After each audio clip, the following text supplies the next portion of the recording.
the last 70, 75 years, even longer, drug law enforcement and arms law enforcement have been methods to politically and through the systematic subversion of the justice system control Americans. Politically control Americans and control through the hammer of institutionalized terror. And that's the domestic end of this drug and arms boondoggle. So on the one hand, overseas, we use it as a tool of policy, supporting the people we like and eliminating the people we don't like. And then at home, we use it to keep people under the thumb. As a method of political, social, and ethnic manipulation. And these are unstated policies in the press.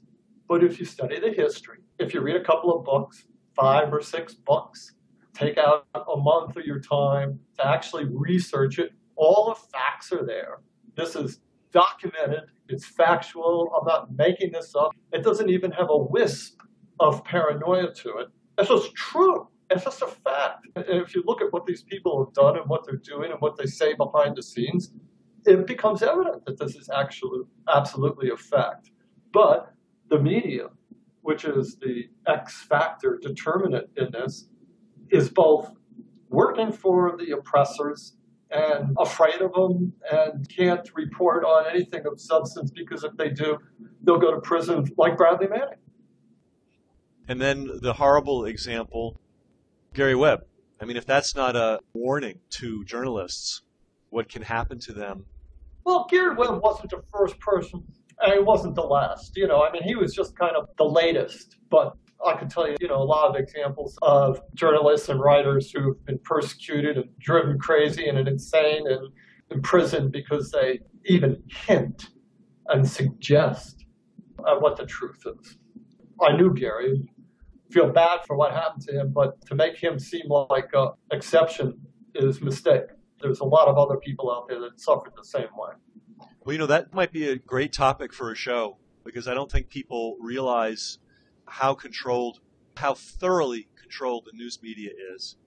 Well, Americans happen to be basically dumber than dirt in that respect. However, there is interest in this, and it's true someone could take a month out and read several books, and I would recommend yours, by the way, as some of the books to read. But, people don't generally take a month out to read about anything. Even when they're dying of cancer, they won't even read about that. Right, and it doesn't mean that somebody is capable of understanding either. Well, it's not like everybody can understand this stuff that's going on. Even some small fraction of people want to understand. I mean, it won't be 100%, but I think people understand bullies. They understand liars. They understand deception. It's very valuable and helpful to lay out the fact. I think the point you made earlier bears repeating. This is not conspiracy theory. This is not speculative, gee, I think this is going on. This is documented history that no serious historian who looks into this debates. It's the way things run. And yet when it appears in public consciousness, it's always, oh, do you think really? Or you hear general statements like, oh, yeah, the government's running the drugs, but nobody knows the details. In 1951, there was a thing called the Kefauver Committee. Big problem with the mafia after World War II. The mafia had collaborated with the United States government in World War II on an unheard of, vast, nationwide scale that moved overseas and existed overseas as well when the CIA formed official relations with the Italian mafia and the Jewish mafia, what people call the kosher nostra. And they came back from World War II vastly energized and empowered. And they were controlling American cities all across the country as a result of this Faustian pact that they had made with the government. And Congress looked into it through this Kefauver Committee. Kefauver was going to be running for president. He wanted to get a name for himself. So they went into all the major cities and they did investigations. And at the end of it, they said, and this is a paraphrase, not an exact quote, that through the vice squad pattern in police forces in major cities, politicians were able to control the rackets in these major cities.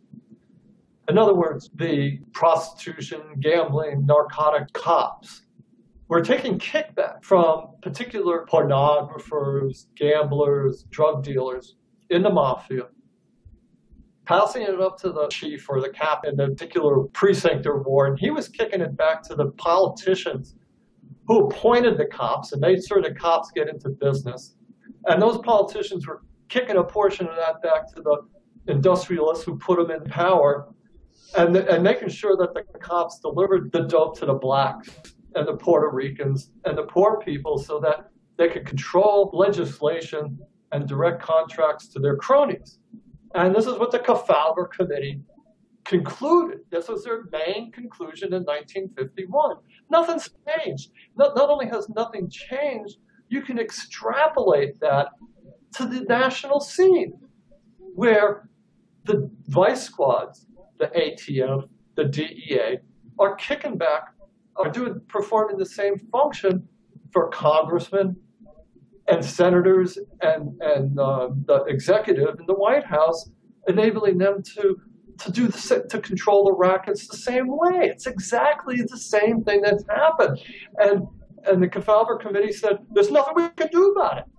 And that's right, because even if you become aware of this, and people have been aware of it for 60 years, what are you going to do about it?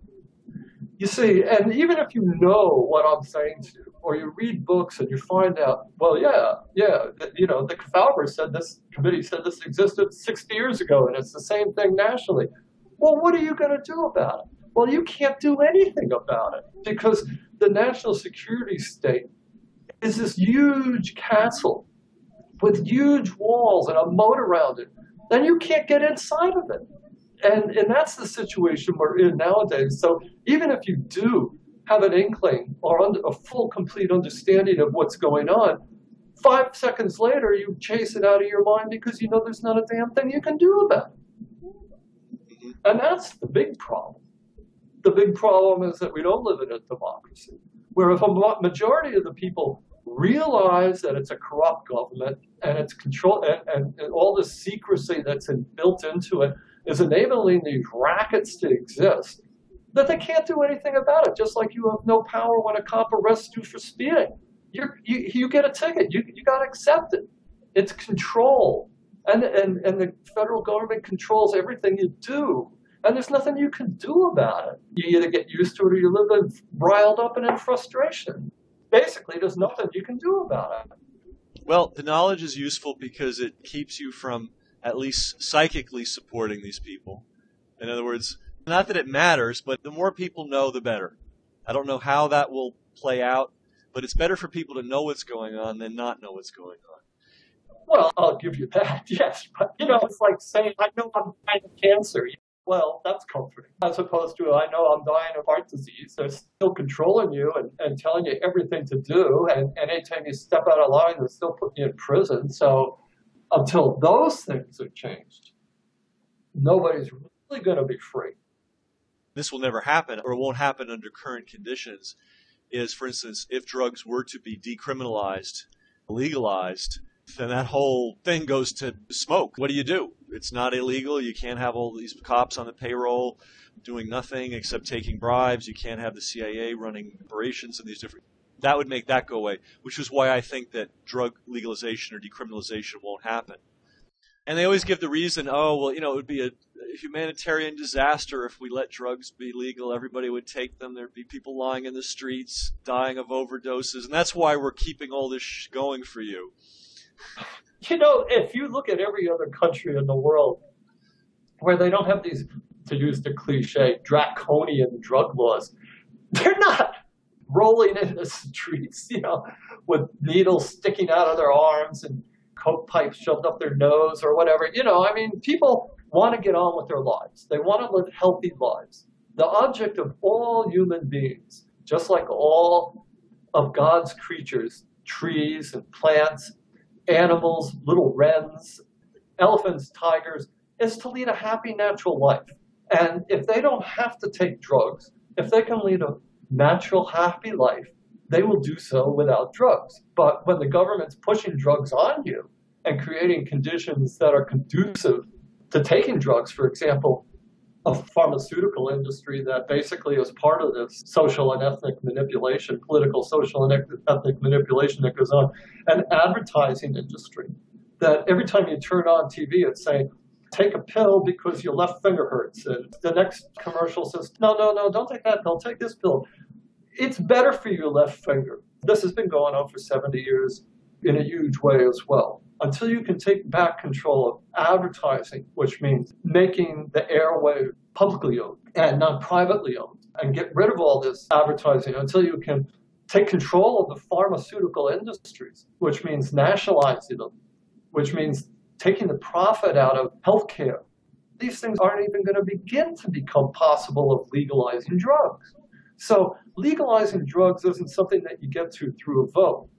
Legalizing drugs is something you get through by reorganizing society.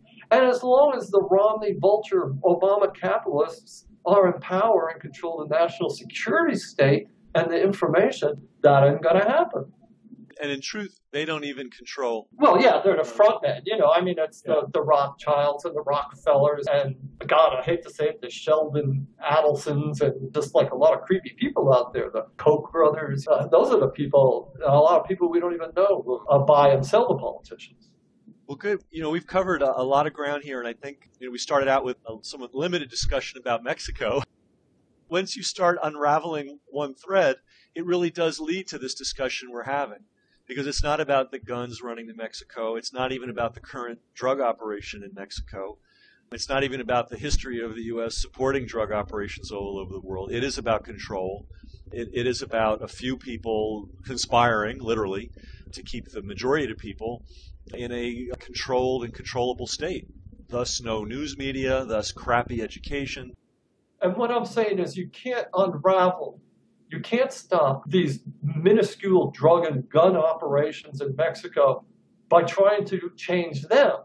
You have to change the system that enables them. Because right now, there's 40 other operations that are ongoing. The same exact thing. While you're looking at this particular shell, 40 other shell games going on. This is just a shell game. If they can keep you focused on Gunrunner, you're not going to be looking at what's important.